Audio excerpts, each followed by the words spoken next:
Where do the Georgia Bulldogs sit with some of their top 5-star targets? That's what I'm going to talk about in today's video. There's a lot to go over. There's a lot of 5 stars that you need to know about, and I think several could be leaning Georgia's way. So let's just jump right into it. And we'll start with the best guy, right? The number 1 prospect in the country, 5-star offensive tackle, Jackson Cantwell, out of Missouri. He's the number 1 prospect. Again, he's down to a final group of Georgia, Michigan, Miami, Missouri, Ohio State, and Oregon. But from what I'm hearing, I think Georgia's probably sitting in that top 3 or top 4 spot. The in-state Missouri Tigers could be tough to beat. I know he likes Oregon a lot. And of course, you can't rule out Ohio State either. But I know that Georgia's done a very good job. Actually, they're doing everything they can to land him. They've done a great job in his recruitment.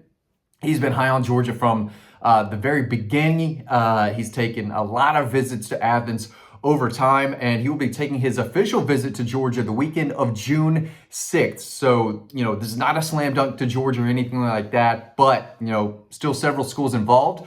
But I think Georgia has put themselves in a pretty good position. I think they're going to be in the mix the entire way.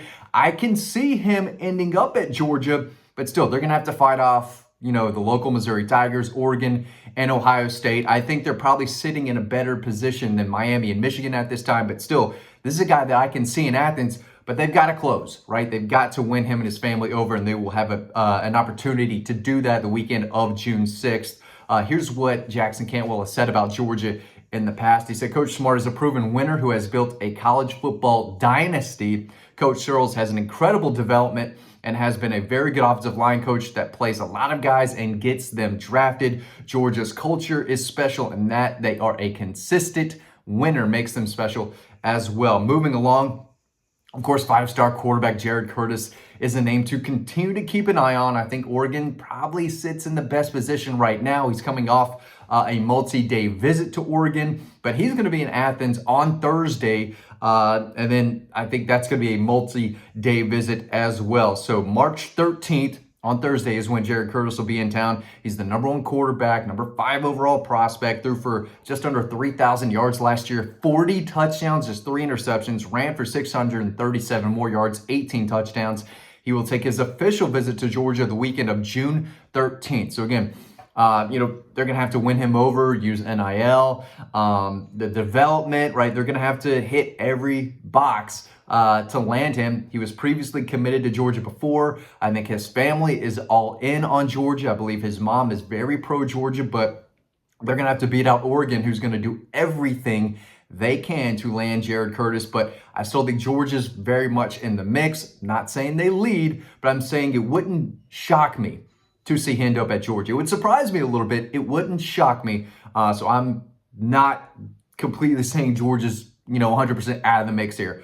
They're in that top 2, gonna have to beat out Oregon. An in-state guy to know, as I get my words out. The best player in the state of Georgia, in my opinion, Tyler Atkinson. He's the number 1 linebacker in America. He's the number 8 overall prospect in the country. Led Grayson to a state championship last year and did it making 166 tackles, 32 tackles for a loss, 13 sacks, 1 interception, 1 forced fumble, and 1 blocked kick. I think this is probably a Georgia, Clemson, Ohio State battle. I wouldn't rule out Texas or Alabama, Oregon, and a few others, but he is in Athens right now. Probably as you're watching this video, Tyler Atkinson is in Athens watching Georgia's first spring practice. Of course, we wrote about that when the news broke yesterday when he told me that he will be back in Athens. He's coming off a recent visit to Clemson. The Tigers are doing everything they can to land him, but again, this is an elite prospect who has dominated since the very beginning of his high school career. He's 3 years in now.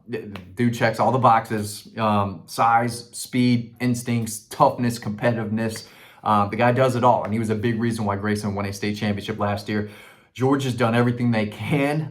They offered him, I believe, when he was in 8th grade. He's been visiting Athens for years now. A lot of visits. He's very familiar with the staff, the culture, the program, etc. And I think Georgia's probably in the best position to land him, but you never know. You never really know. All I do know is that they've knocked it out of the park so far in their recruitment of him.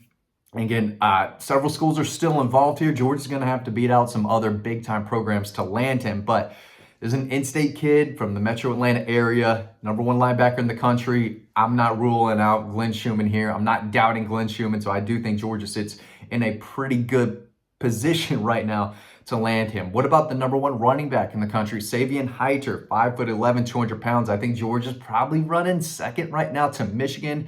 Ohio State is also involved. He's the number one running back, number 11 overall. He was in Athens in early February for a junior day visit. He will be in town again June 6th for his official visit. This is a guy that's been to Athens several times. He was in Athens this past fall, I believe, for the Tennessee game. So he's no stranger to Athens. He knows he's a top target. He knows he's a priority. And they've been recruiting him, for a while now. Georgia's been in the mix from the beginning of his recruitment, and I think they will be in the mix until the very end. I'm not saying Georgia leads. I think they probably did at one point, but I know Michigan sources feel very confident about their chances with him. And I know some Ohio State folks as well that feel like they sit in a pretty good position, but Georgia's going all out. They need an elite running back or two, and I still think they sit in a pretty good spot to land him. But again, long way to go. A lot of visits to still be taken. But they position themselves well, but they're going to have to beat out Michigan and Ohio State and probably a few others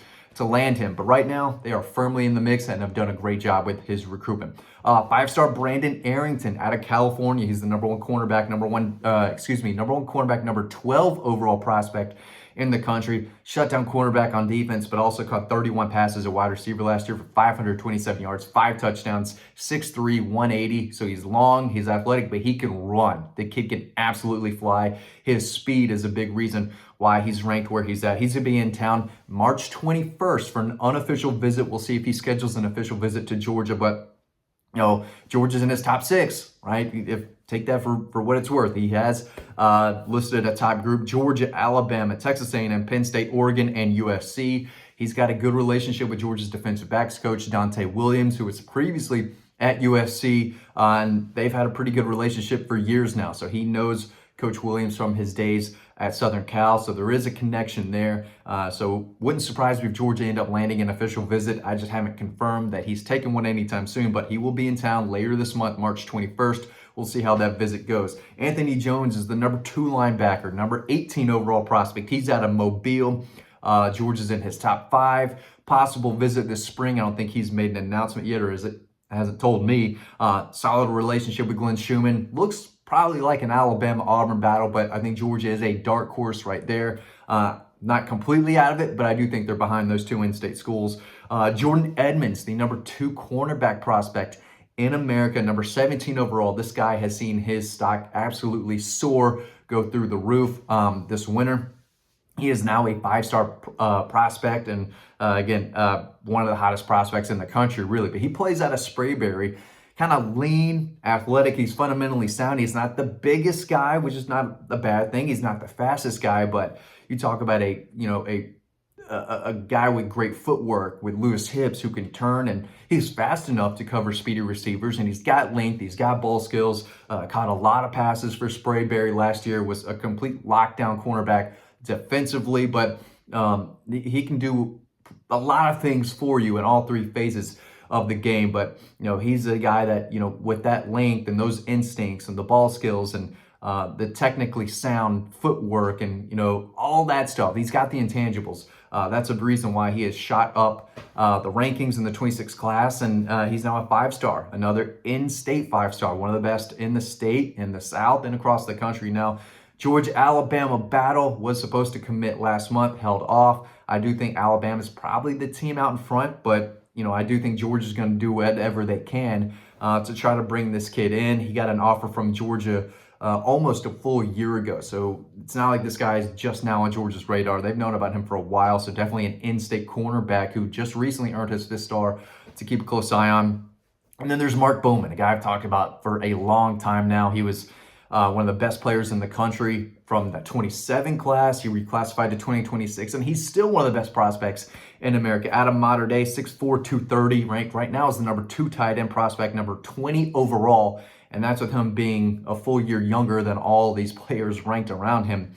I'm not saying the kid is Brock Bowers. I'm saying when you turn on the tape, you can say, hey, that looks like Brock Bowers, right? This guy plays like Brock Bowers. Size, ball skills, speed, plays the position like a receiver. He's tough, he's physical, he's incredibly dangerous after the catch. He can make the crazy jaw-dropping catch.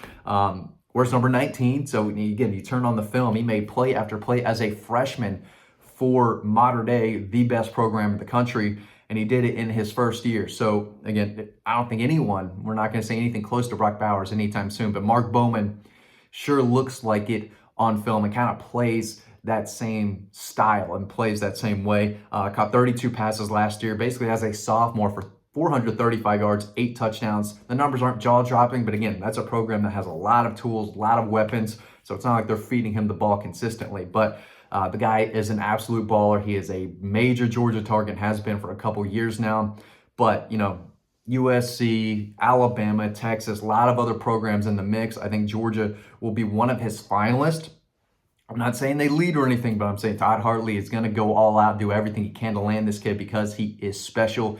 Definitely a 5-star tight end to keep an eye on in this class. So Georgia's in the mix for a lot of them. I think they'll land some of them, not every single one. But again, another recruiting class, another year where Georgia's in the mix and could possibly land, and probably will land, some of the best prospects in the country. That's where it's shaping up right now. Hope you learned something. Thanks for watching, and I'll see you over on the website.